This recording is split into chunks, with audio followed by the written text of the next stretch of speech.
संतोष हमारे साथ हमारे सहयोगी इस वक्त मौजूद है, जो कि बाबा के आश्रम के बाहर इस वक्त मौजूद है। संतोष, सवाल एफआईआर को लेकर भी उठ रहा है कि आखिरकार उसमें बाबा का जिक्र क्यों नहीं है, उनका नाम क्यों नहीं है, सारी जिम्मेदारी सेवादार और आयोजकों पर ही क्यों डाल दी गई?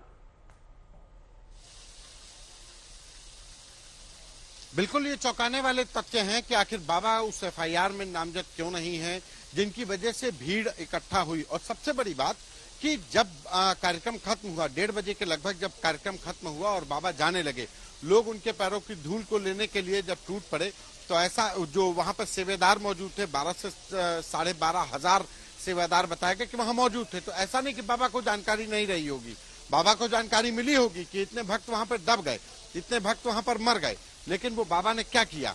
बाबा ने गैर जिम्मेदाराना रवैया अपनाया अपने जो भक्तों के लिए, जो उनके सिर्फ एक पैरों की धूल लेने के लिए पहुंचे थे।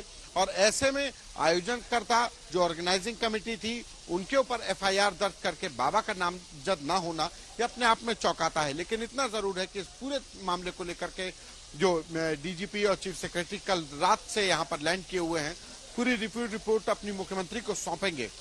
बाबा की अगर हम बात करें तो इस समय पर मैनपुरी में बाबा के आश्रम पर ही मौजूद हूं।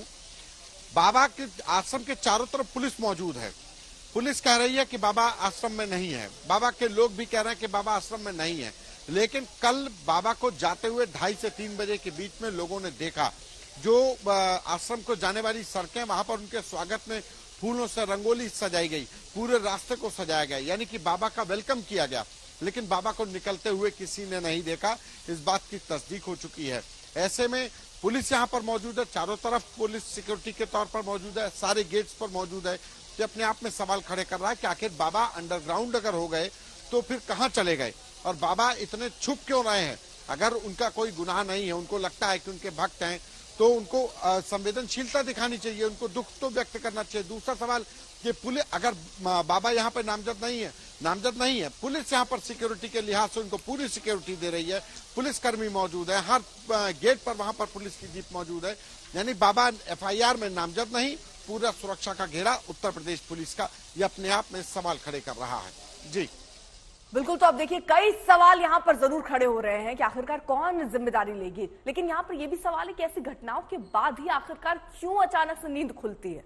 क्यों यहां पहले से ही अगर कार्रवाई हो गई होती, कई बार हम ऐसे देखते हैं कहीं आग लगती है तो भी ये कहा जाता है कि पहले से ही इसकी जानकारी नहीं होती है, चीजों को देखते नहीं और बाद में इतना बड़ा हादसा हो जाता है। चित्रा भी हमारे साथ लगातार हमारी सहयोगी मौजूद है वहीं से। चित्रा, ये आप अगर दिखा पाए अंदर, ये कितना बड़ा पंडाल था, वहां क्या 2.5 लाख लोगों की बैठने की सुविधा थी क्योंकि 80,000 की परमिशन थी, और यहाँ जो सेवादार, क्योंकि उनके ऊपर ही जिम्मेदारी छोड़ दी गई थी, 80,000 लोगों की अनुमति थी, फिर 2.5 लाख लोग कैसे आ गए?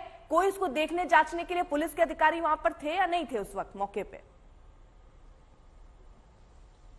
देखिए, आपको बताते चले कि यहाँ पर पुलिस वाले तो थे, लेकिन उनकी संख्या नाकाफी थी। जितनी भारी भीड़ थी उसके आधार पर कहा जा सकता है कि यहाँ पर जब भगदड़ मची तो यकीनन उसको रोक पाने में पुलिस प्रशासन की जितने लोगों की मौजूदगी यहाँ पर थी वो पूरी तरह से नाकाफी थी। लेकिन आपको बताते चले, सबसे ज्यादा परेशान करने वाला मामला ये है, अभी तक बाबा के बारे में कोई जानकारी। आप जरा सोचिए, जो इसी मंच पर, जिस मंच पर मैं इस समय खड़ी हूं, चूंकि जोरदार बारिश हुई है, चारों तरफ पानी भरा हुआ है, जिस मंच पर मेरी मौजूदगी है, इसी मंच पर कल दोपहर को बाबा प्रवचन दे रहा था। और यहां पर आपको बताते चले, प्रवचन देते समय उसके सेवादार, अगर कोई भी अपने मोबाइल से वीडियो बनाता है तो उसको तत्काल रोक दिया जाता है, उसको बनाने नहीं दिया जाता है। बाबा पिछले काफी सालों से इस तरह के कार्यक्रम अलग अलग जगहों पर करते हुए चले आ रहे थे, लेकिन आपके श्रद्धालुओं की जान चली गई। जो आपको सुनने के लिए आए थे उनमें से 121 लोग अब इस दुनिया में नहीं रहे। कई लोग ऐसे हैं जो अस्पताल में अपनी जिंदगी के लिए संघर्ष कर रहे हैं, और बाबा की ओर से एक कोई प्रतिक्रिया, अपने आप को ईश्वर का दूत बताने वाले, जो ईश्वर की बात करता हो और लोगों को मानवता का संदेश देता हो, जब मानवता को असल रूप में दिखाने की बात आई तो उस समय आप गायब हो गए। ऐसे बाबाओं के ऊपर लाखों की तादाद में पब्लिक भरोसा करके आती है, भगवान भरोसे उनकी सुरक्षा थी, और इसी वजह से इस तरह के हालात पनपे।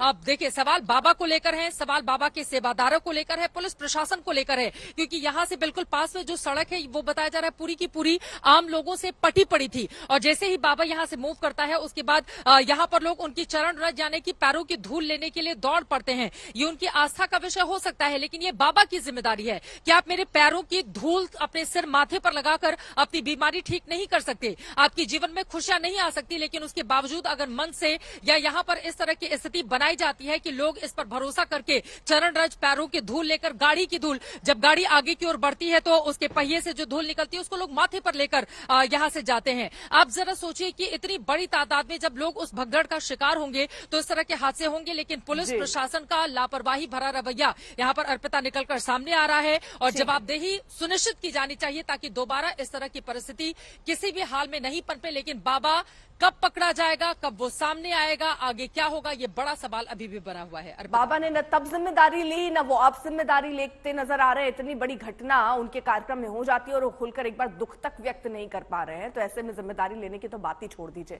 खैर, इन सब के बीच चश्मदीद क्या कह रहे हैं वो भी जरा आपको सुनवाते हैं। डर कुछ नहीं मची, भीड़ की वजह से निकलने में धक्का मुक्की लगा तो गिर गए महिला। धक्का मुक्की? हाँ, धक्का मुक्की से हम खुद ही गिर गए थे, देखो बहुत पकड़ के हम किनारे बैठ गए जमीन में, तो बस मिट्टी थी ना वहाँ की, वो जो स्लिप कर रही थी, इसलिए लोग आधे तो उसी में दब गए थे। जो स्लिप कर रही थी, जो गिर रहे थे तो वो उठ नहीं पा रहे थे, उसी में धक्के में जो कुछ बुजुर्ग महिलाएं होंगी तारे ऊपर गिर गए, तो जो नीचे दब गए वो जगह कुछ कम थी, पब्लिक बहुत ज्यादा थे, और वो तो पब्लिक सुनती है भाग चली जाती भाई। कितने लोग वहाँ पे, अगर पुलिस प्रशासन की बात करें तो कितने लोग वहाँ पे मौजूद थे? क्या ज्यादा फोर्स लगाई गई थी या फिर कम थे व्यवस्था करने? कम से कम 1 लाख व्यक्ति था वहाँ।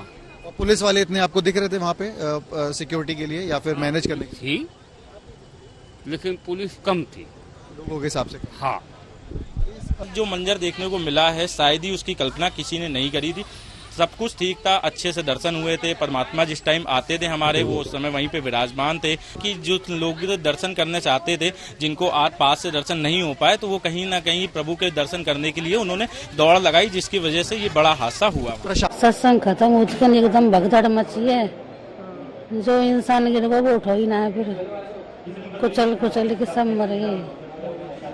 क्या हुआ था वहाँ पे? मेरी ड्यूटी सबसे आगे थी, मंच के आगे, तो एकदम से भीड़ उठी, भीड़ बहुत पब्लिक ज़्यादा थी, तो महिलाएं बहुत ज़्यादा थी, तो मैं महिलाओं को निकाल रही थी, बाहर से दबी हुई थी महिलाएं, फिर मैं भी वहीं गिर गई, मुझे नहीं फिर पता चला किस तरह कहाँ से। भीड़ कब उठी थी, क्या हुआ था? सत्संग समापन के बाद? हाँ, समापन हो गया था। अच्छा।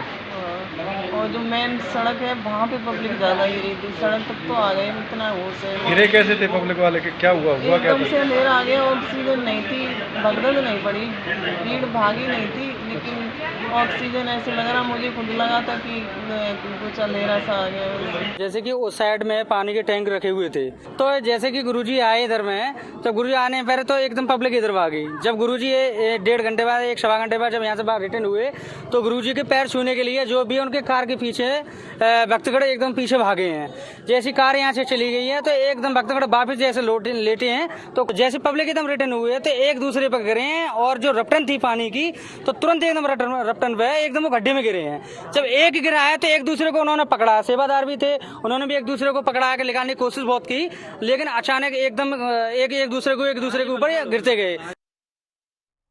तो वहां पर जो जानकारी मिल रही है कि स्लिप कर रहे थे, यानी फिसल रहे थे लोग, जिसके बाद एक गिरते रहे और उठने तक का उन्हें मौका नहीं मिला। लेकिन जिम्मेदार कौन है, ये सवाल अभी भी बना हुआ है।